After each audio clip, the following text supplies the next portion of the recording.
তোমার থেকে পিছু ছাড়ানোর জন্য আমি জয়কে আই লাভ ইউ বলেছিলাম। তার সত্ত্বেও তুমি জয়কে মারার চেষ্টা করবে।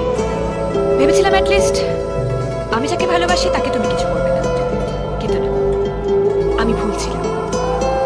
অ্যাকচুয়ালি তুমি ভালোবাসার মানেটাই তো বুঝো না। ছিনিয়ে নেওয়াকেই ভালোবাসা মনে করো, কিন্তু না, ছিনিয়ে নেওয়া মানেই ভালোবাসা নয় অভি। আজ থেকে তোমাকে আরো বেশি করে ঘেন্না করতে শুরু করলাম।